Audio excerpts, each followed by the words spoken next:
What? I had a strange dream last night, like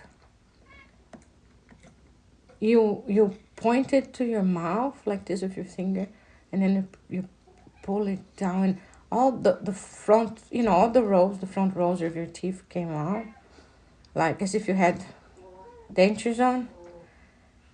And then you laugh, and I laugh, and then we said, just put dentures on. And it was like, there's no pain, no discomfort. It was as if it was a good thing. And you were laughing, and I was laughing about it. And which takes me to my premonition dreams with teeth. I'm just wondering, what does that mean? We were happy at it. It was not a bad thing, because my first time I had this premonition was my father, and all the teeth in my mouth came out, up and down, and it was immense pain. That I woke up and I still had pain for a few minutes, and I had that every day for a whole week. And then since then, it's like a relative here and there that dies, or there's an accident, or someone gets hurt, but it's not like all the teeth. I had to kind of learn which tooth it is more predominant in my mouth, what the teeth that depending on the position of the teeth, what it is.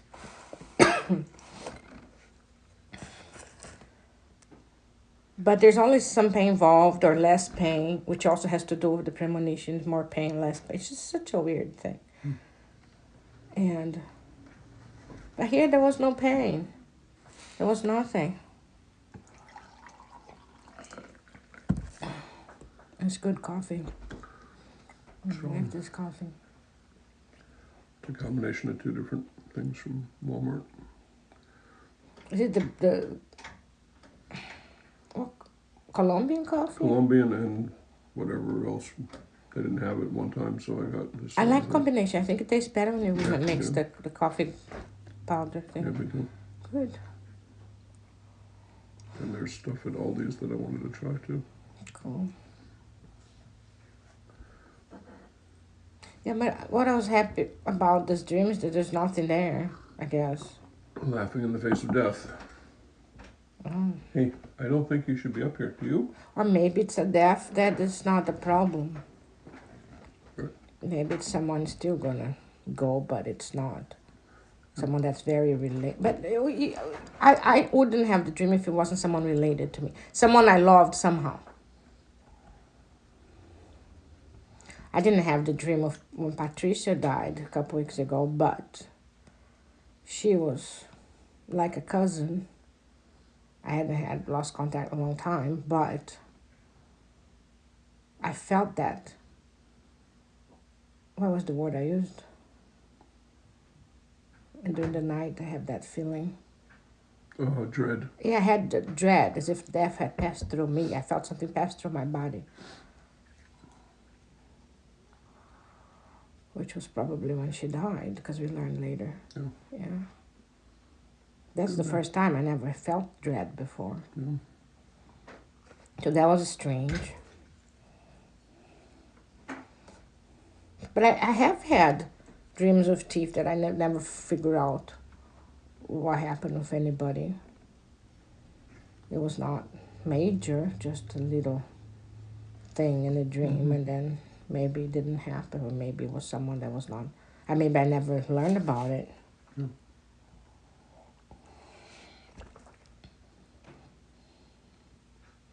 What do you think? Do you believe in omens? I do, but I don't think that they're always reliable, because I think there's dozens of variables that can come into play. So. Like, didn't Maharishi say something about dreams are not reliable, or because they're just dreams? They're an illusion. You can. He would use the example of I think he would say, In the dream, there could be an elephant in the bedroom. Not you, daughter. You're not the elephant. Don't worry. Um, and there is not an elephant in the bedroom, so it's an illusion. Yeah, but I agree with you 100%. But I also agree that some people have premonitions and Yeah. other people don't. Right. And the way I look at it is that, this made a lot of these pieces of the puzzle fell into place for me when Maharishi started talking about, it was in reference to Jyotish, but he described that there is a level of awareness or consciousness known as, well, we've heard the term, Ritam Pragya, and that level of intellect which knows only truth.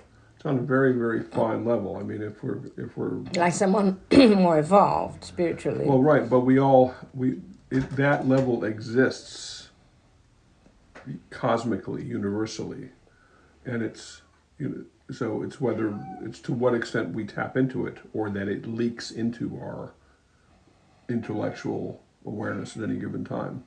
Depends enormously on our karma and our state of their physiology in general and the state of the physiology at the time, at that moment. And also, you see, when we fall asleep, when we go to sleep, in between every state of consciousness, in between waking and sleeping and dreaming and sleeping and waking and all these different things, is a gap. And in that gap is the all possibilities. So it's possible that information is either tapped into or in a sense leaks out In between the gaps. by virtue of the gap. But then it goes through the filter of the state of our nervous system at the time. Which person is different. And everyone's different, and it is, if the state of the nervous system at the time is 25% stressed, then the accuracy of that information is downgraded by 25%. If the state of the nervous system at the time is 90% stressed, then the accuracy is downgraded by 90%. So Yeah, you do have to take that in consideration, of right, course. it's the filter. But what about the person that's more prone to premonitions? Well, there may Would be be the something same. natural in their physiology, nervous system, etc., that allows that tapping into that level of truth. So it's not in the absolute, because that's that's unmanifest. But as you get, the most practical way to look at this is like the old bubble diagram, but it's not really just vertical and horizontal, but just for the sake of intellectual understanding, the closer you get to that bottom, where below the bottom is the absolute, but the closer you get to that line at the bottom, the ocean floor in the diagram, the more pure knowledge is there. But getting there and experiencing that has everything to do with the quality of your nervous system, both in general and at the time. And karma plays into that. So for someone like you who is, I don't want to say predisposed, it's not quite the right word, I can't think of it, but Prone. yeah, but that seems to have greater access to this more regularly. That could be the state of your nervous system that you were given at birth. Yeah. Now, to what extent you can access that all the time is very much a byproduct of amount of fatigue, was one, amount of stress, your Jyotish at that moment. All these things are variables. But the way you say it sounds like everybody has access to that. Well, yeah, because everyone has access to the absolute. It's just right. But to what extent we have access to it? It's, essentially, Maharishi used to talk a lot about, and I'm stretching the analogy a lot, but he said to have access to the bank, where all resources are, you know. And it's a different point, but he'd say the wise person. Little girl, what's going on? We're right here, little one. She likes to talk. Yeah. Says the wise person knows to go to the bank before going to the market. Okay. And that's the point that is the point he was making about the importance of meditating. Going to the bank. Yeah, going to the bank but he would also say that, and I'm probably not remembering this completely accurately, but the point will be there, is that no, they're probably all over the table at night, so they're used to it. But he would say that for the person who only has $100, in their life, walking through the marketplace is overwhelming, because most things are going to be too expensive, or he or she will spend all the $100 in one visit to the marketplace, and then they don't have anything left. But for the person who remembers they are a millionaire, spending $100 in the marketplace is just easy. And you remember you're a millionaire when you realize that you have the bank inside. So, and I'm sort of using different analogies to make a point here. They're more like parallels at this point than actually on point. But the concept here, I think, that applies to your questions and your interest is that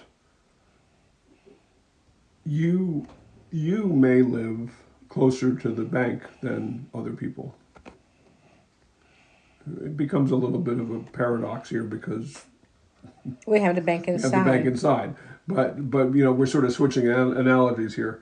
But when you are looking at why do some people seem to have greater ability to have these premonitions, senses of things, however. Yes. It's because they have a better relationship with the bank. Whether you want to make it analogously that they're living next door to it, or they just have a good relationship with the owner of the bank.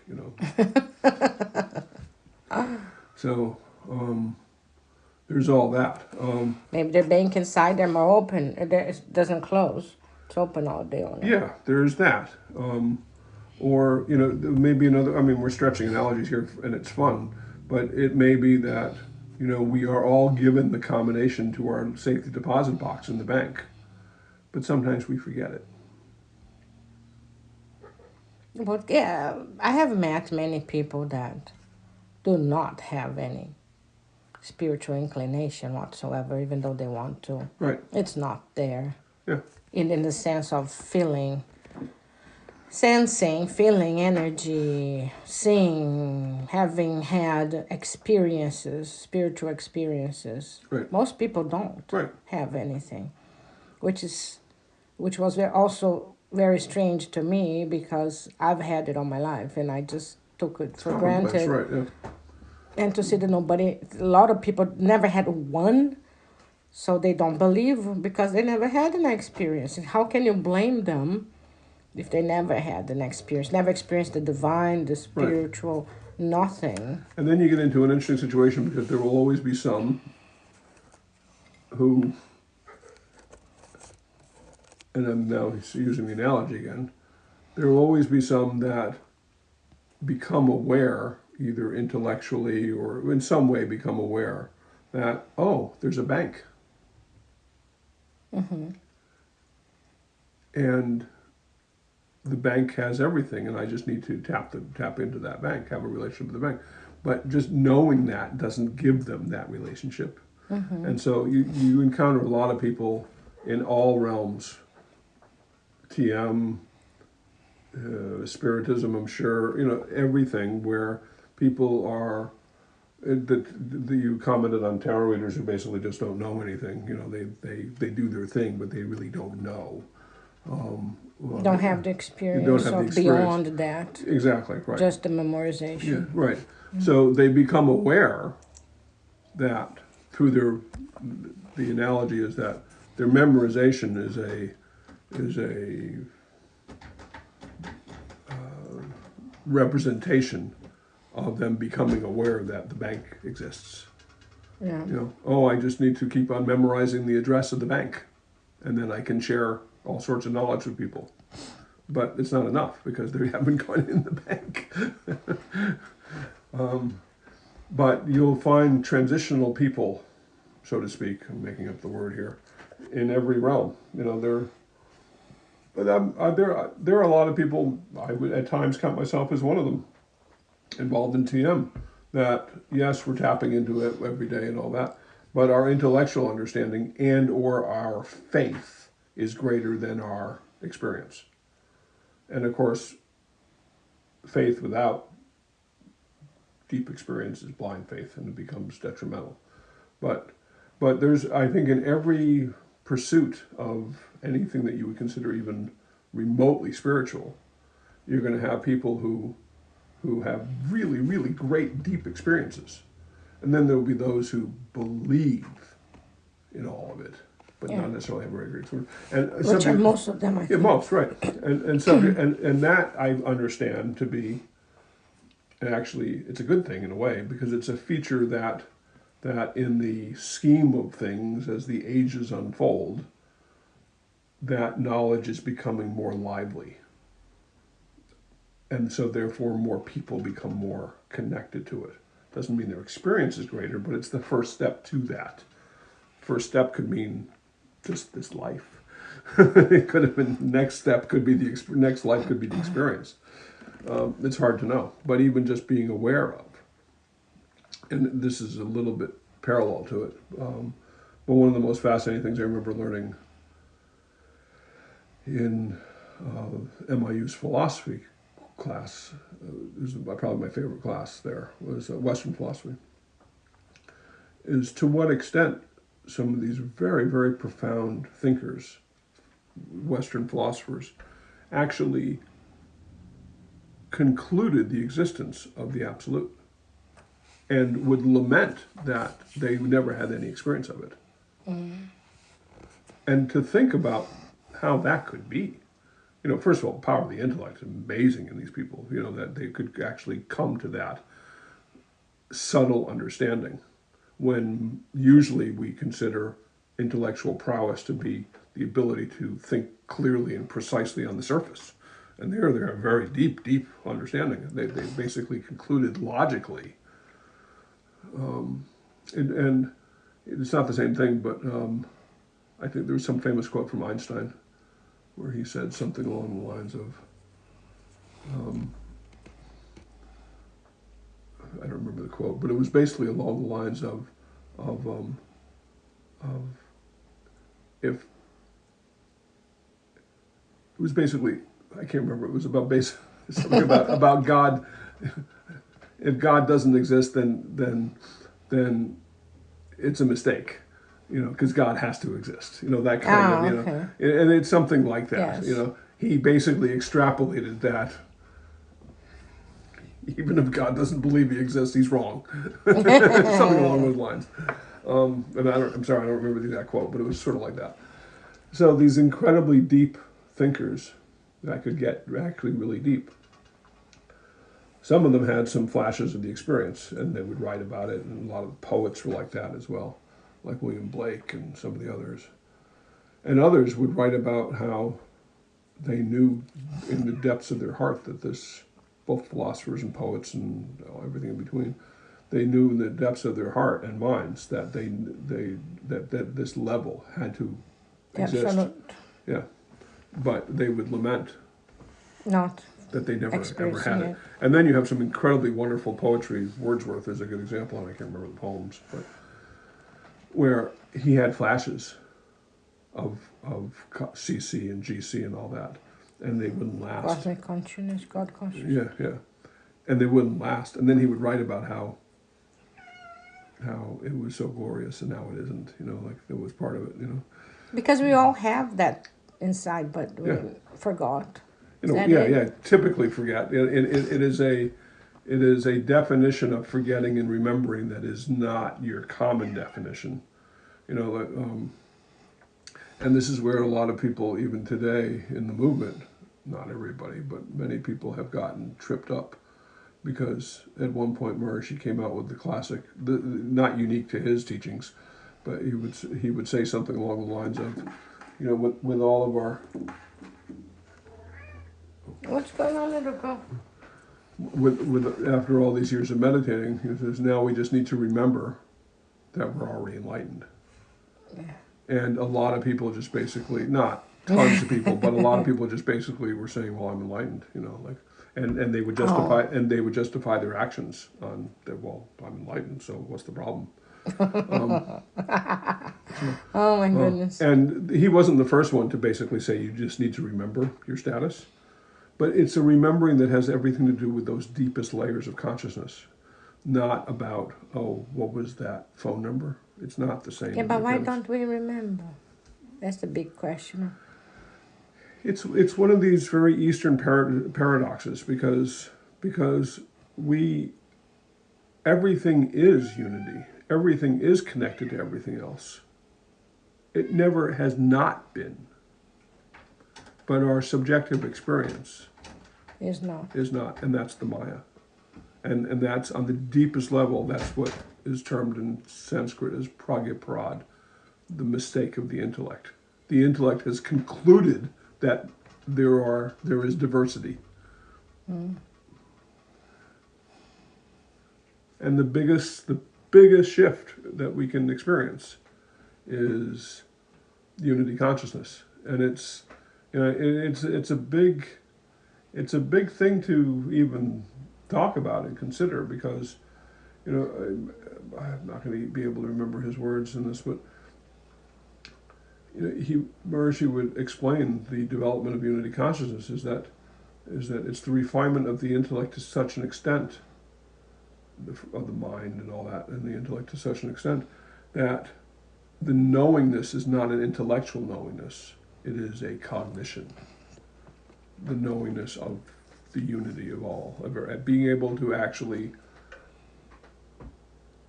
he would say things like, see the sap in all, see the bliss, see the absolute in everything we perceive. But then he would say, but it's not seeing, it's knowing. It's knowing. I had the unity experience when my first meditation. Yeah, it's a knowingness. I suddenly, I look at my hand and I was melting into the sofa chair that I was sitting in. And then suddenly I was the sofa was me, and everything around me was melting into me, and I was melting into everything. And then everything was me, I was everything. I was everything. And I had that. That should have enlightened me right there and then, or reminded me that I'm enlightened right there and then because, well, but I came out of it. I didn't stay there long. But I had that experience. I was everything. Everything was me. There was no distinction. But I was still me. But at the same time, everything was me. Yeah. And that still me thing, Maharishi's he didn't come up with this term, it's in the Vedic understanding. When we evolve to such an extent where we are in unity and completely at one with the universe, he was asked, well, you know, so then what's left of us? What's left of us? And there's a thing called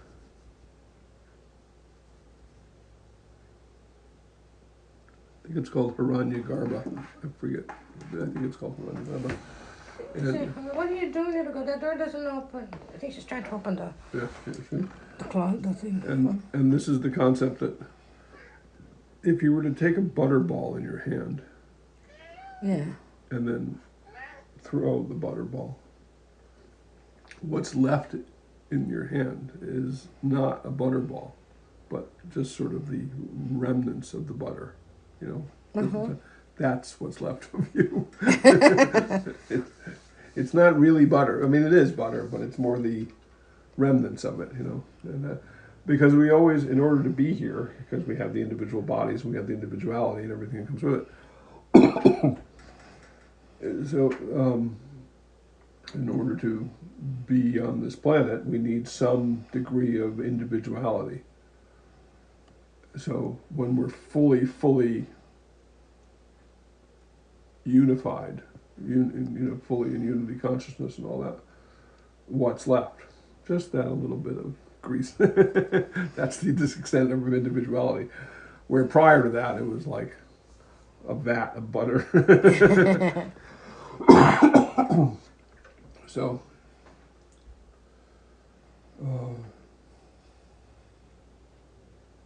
but it's all really a remembering, on that very deep level. Yeah, on the deep level. Yeah. It's not an intellectual Yeah, remembering. it's remembering. No, it's not. It's not. But the only way we can talk about it is Intellectually. right. And you make examples and analogies and all that. It's just, I couldn't remember the last number of my safety deposit box code. If I only, I'm there in the bank.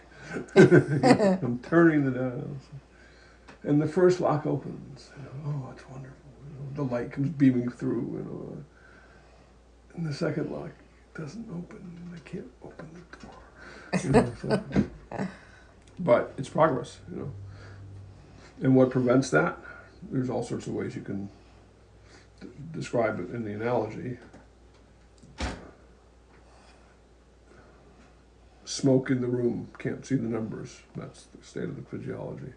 Rust on the dial. Of course, we are the dial too, but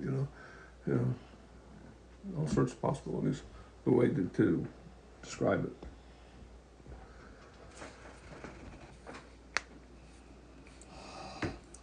Union consciousness. Unity. Unity consciousness. And just as a review, so we meditate and we tap into that transcendence to whatever extent every time, even if it's for seconds or milliseconds at a time, and that gradually infuses into our activity.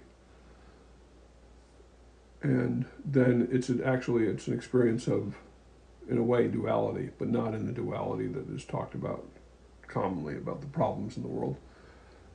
That we experience life as being 100% silent at the same time that we are 100% active. So there's that duality of experience all the time. Through that regular experience, what happens next is refinement of the senses. Because of the meditation. Yeah, and because we're now basically living that absolute all the time. And so over time... But because of meditating. Especially because, not exclusively because, there are people that have experienced CC without meditating, but it's cosmic consciousness. not as reliable. But over time, through meditation and through just having that CC all the time, the next thing that gets refined is our senses. And the part of the definition of God consciousness is celestial perception. Which some people that are more prone to spiritual experiences, they are more refined. You could say that there's more They have a channel that connects with that level because it's there all the time, just like the absolute is. Mm-hmm. It's at that the celestial level is that level of the relative that is just tiny bit above that bottom line of the ocean floor, just above it. It's still relative, and it's almost like there's a pipeline that some people either have all the time or discover it periodically. And then you get a flash. There's a light coming up through that pipeline, and you get a little flash of there's that angel, there's that spirit, there's this, there's that, whatever. And again, the reliability of that experience is to what extent, how much stress and fatigue and karma there is still lingering in the system. And remember, if you're looking, this is all through an analogy, but if you have a pipeline access to that and you're looking through the pipeline, you think you got you think you see all that's going on because it's a whole lot more than you'd seen before. But you're only seeing down this little hole. So what's the bigger experience? What's the bigger reality? You know. Yeah. So there's that. And not in commentary to what you're asking or what you're doing, but along the lines of this analogy, there are people who spend, once they have that either intellectual or a glimpse of that experience that they're looking through that pipeline, they spend their entire lives, maybe even many lifetimes, searching for that pipeline again. You want to get the whole thing. Not just the pipe, you know. You want to go to the reservoir, not the, to borrow from the show we were watching last night, not the wastewater treatment plant, you know. so, and that's part of the challenge because it's glorious to have access to that pipeline, but it's not the whole thing. So, and depending on the clarity of one's intellect and everything else, some may realize that how great it is that it's still not enough. You want the whole thing, not, you know, Small vision. Yeah, well, it's like you discover you have a diamond, and it's just this little chip of a diamond. You said, "Well, I didn't know I had it. It's great. I've got this little chip of a diamond. I didn't even know it existed, and I found it." You know. And if you were to look further in your jewelry box, you'd find out that you had a treasure chest. But some people are just like, oh, I got to keep on looking for these little pieces of diamonds everywhere now. So I mean, I'm kind of making up analogies as we go here. So it means the coffee was strong enough. But it's tricky because for some people, going after those diamond chips actually inspires them to look for more. So that's a good thing, you know. And then the paradox within that is that it's not just about the diamonds, you know, it's about where the diamonds came from. The absolute. Yeah, or you know, depending on your perspective on life, the absolute or God or both or whatever. So The logos. yeah.